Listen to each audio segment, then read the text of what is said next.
Hi, folks. Welcome to Crisco's Corner. Unfiltered commentary. And that's your truth, the real truth. Please like, share, and subscribe. And as always, thank you for your support.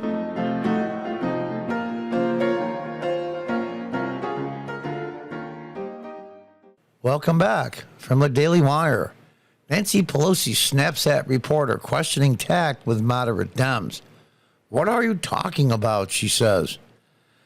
You know, I don't know how we got here.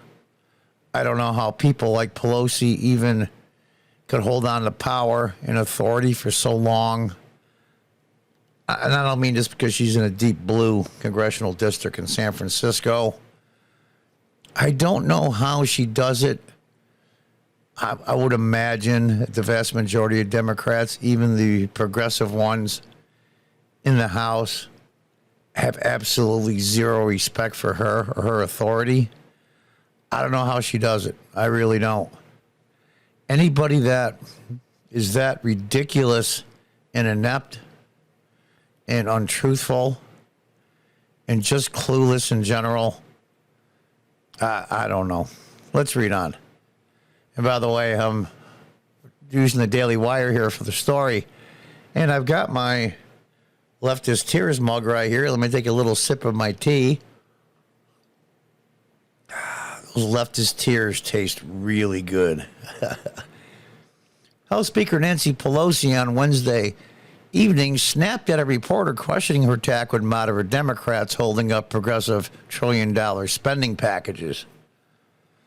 It's amazing to me the amount of money in the last 2 years that's been pumped into the system. And inflation is as low as it is, even though it's killing people now. Inflation is the biggest tax ever that could ever be put on low-income people. People don't see it that way. I mean, let's look at SNAP, food stamps, whatever you want to call it. Buying power is down 20, 30%. Things you need to pay cash for are up 30, 40% in some cases. That inflation is a tax.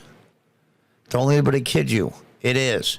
It's a tax to everybody, but especially disproportionately hurts low-income people. And there's nothing to do with race. The vast majority of people by number on social services, welfare, either partially or totally, are white.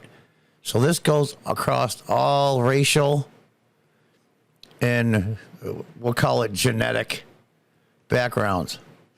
And more they spend, like they said, this one's going to cost nothing. Well, the money comes from somewhere. What they mean is it's not going to add to the debt. But they put these gimmicks to raise money in there and then do it over 10 years. I mean, if business ran that way, everybody'd be out of business.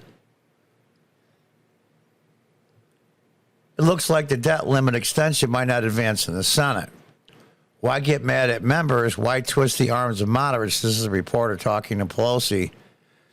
Twist the arms of moderates if this is not going to move anywhere. In other words, what are you being a jerk for? Threatening people and giving them a hard time. In this case, they use the expression twisting their arm. If it's not progressing to what you want, a compromise, then why do you do it? Because she won't compromise. Because that's her way. Twisting arms, threatening people. God knows what she says behind the scenes. I love to get some of those leaked phone calls out. And after the reporter asked that question, when it's not going anywhere, the House Speaker stared at the reporter before angrily stating, "What are you talking about?" My God, the woman is just... These people live in this bubble I don't understand. We have a responsibility, this is Pelosi talking, a responsibility to uphold, to lift up the full faith and credit of the United States. Pelosi told the reporter, according to the Western Journal, we have a responsibility to lift up the full faith and credit of the United States? Are you effing kidding me? This woman could care less about the full faith and credit of the United States. My God, my God. Their ideology just overtakes them. I don't know what's happened in the last 6-8 years, especially the last 6, what's happening to these people I know personally that are very left have completely lost their blank. They just, I don't know if it's COVID or being shut in or it's the internet pounding that has finally taken its toll. They have gone so far off the cliff, and there's millions of them, and all basically at about the same year and a half, millions have started losing it. Responsibility to uphold the full faith and credit of the United States. Pelosi continues, that's what we have to do. These members have all voted for this last week. So if they're concerned about how it might be in an ad, it's already in an ad. It's already in an ad. Yeah, they're concerned about the fact they're probably in swing districts where they barely won. The backlash from people who didn't like Trump in the suburbs mostly. And they're worried about this is going to be in an ad. Well, that's what representative government is all about. You represent a congressional district. You should vote, or unless it's against your own personal conscience, for what your congressional district people want. That's what representative government is all about. So now they're getting some grief. Well, they voted for it last week. Well, they probably got tons of emails, phone calls to their offices saying, what the hell are you people doing? Why are you burying the country deeper and deeper? Are you purposely trying to destroy us? As noted by the House Budget Committee has already approved the blueprint for a larger social spending boasting $3.5 trillion price tag. So let us give every confidence every step of the way that we will do that, the leading Democrat continued. We cannot predict our actions in the House and what might happen in the Senate. We can when we're coming to agreement on a bill. But in terms of this, I have no patience for people not voting for that. You have no patience. You sound like Joe Biden. Let's listen to the full exchange here. We'll be sharing our views on it. How much closer are they to an agreement with the Senate right now after the president? Now you notice how smiley she is and how charming, and then somebody asks a question she doesn't like. Indicate how his talks have gone? Talk to him about that. Thank you. It looks like the debt limit extension might not advance in the Senate. Why get mad at members? Why twist the arms of moderates if this is not going to move anywhere? Now, she looks at him like there's a nose coming out of his forehead, like she just got this huge shot of Novocaine. Look at the blank look on her face. It's amazing to me, and I love her tone. What are you talking about? We have a responsibility to uphold, to lift up the full faith and credit of the United States of America. That's what You could give a damn about the full faith and credit. All you care about is power and control. You'll even destroy the country to keep a majority, to stay in power. It's like a house, especially in the South, where they have a termite problem. And there's termites in your house. So your solution is burn the house down. These people are nuts. Let's continue on.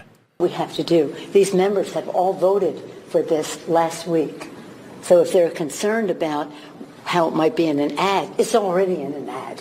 It's already in an ad. So let us give every confidence every step of the way that we will do that. We cannot predicate our actions in the House on what could happen in the Senate. We can when we're coming to agreement on a bill. But in terms of this, I have no patience for people not voting for this. I have no patience. Who the hell are you? Joe Biden. I'm running out of my patience is at an end. Who the hell are you? Honest to God. And here's the scary part. She's second in line to be president after Kamala Harris. Of course, the founding fathers could never have predicted, and I'm sure there have been bad speakers in the past. But in my lifetime, and I was born in 1956, this has to be the worst speaker of all time.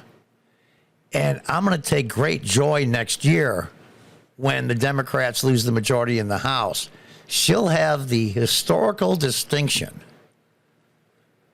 of the only speaker, I believe, in the history of the United States to lose the majority twice as she was speaker. So you'll have that little bit of historical footnote. Pelosi on Tuesday decided to pursue two separate tracks for the $1 trillion infrastructure bill and a $3.5 trillion reconciliation bill, according to National Review. As a result, the two pieces of legislation no longer inextricably, I always have trouble with that word, linked, fueling some progressive Democrats' fears that the former would pass without the latter accompanying it. The reporter explained for the reconciliation bill to pass in its current form, the Democrats backing it must secure a simple majority of 51 votes in the Senate. An increasingly unlikely scenario given that Manchin chose to double down against it. Another obstacle Democrats face is moderate Senator Christian Sinema, who I never would have thought just 2 years ago that she would be with Manchin as the moderates, at least given the appearance of being sane. Christian Sinema has expressed similar qualms about the reconciliation bill as Manchin will likely oppose it. Which, I'll tell you, it's interesting because she doesn't have to. If Manchin's going to put his foot down and dig in, she can just say nothing. So I've got to give her a little bit of credit. Plus the fact I think she's getting a lot of pushback from the people in her state. Manchin on Wednesday released a lengthy statement reiterating his opposition to the Democrats' ever-expanding government programs. I love this part. We can't even pay for the essential social programs like Social Security and Medicare. Yeah. Everybody thinks that there's a whole bunch of money that's taken out of your check and then the employer matches the contribution to Social Security, sits in some fund somewhere collecting interest. It doesn't. It doesn't exist. They basically just take the money and do what they want with it. And then when Social Security bills come due, then they pay them. It's pay as you go. Sinema on Wednesday refused to engage in a pushback against her moderate position, too. For example, what do you say to progressives who are frustrated they don't know where you are? Sinema says, I'm in the Senate. I like her style. Question, there are progressives in the Senate that are also frustrated.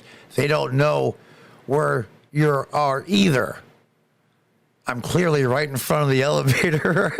Most people who get off the elevator, her office is right there. Okay, good for her. Good for her. Basically, bite me. I got to tell you, sometimes I get down in the dumps of what's going on, but I'm actually very encouraged. And I'm hoping that the voice of reason does prevail. They're still going to spend a couple of trillion, maybe $3 trillion in the end. And it's just unbelievable to me. The money is going to be like 1930s Germany, where it pays more to burn it than it does to buy wood to burn. It becomes worthless. The number one currency in the world is going to be worthless soon. I don't know how we're going to get out of this. I really don't. I really and truly don't. We're definitely at a crossroads. So we're going to see. The midterms can't come too soon. The Republicans need to grow a spine. They need to fight back. Please look out for your constituents. Stop with the capitulation. The Democrats are out for blood. Stop bringing a knife to a gunfight. Until the next time, folks, goodbye and good luck.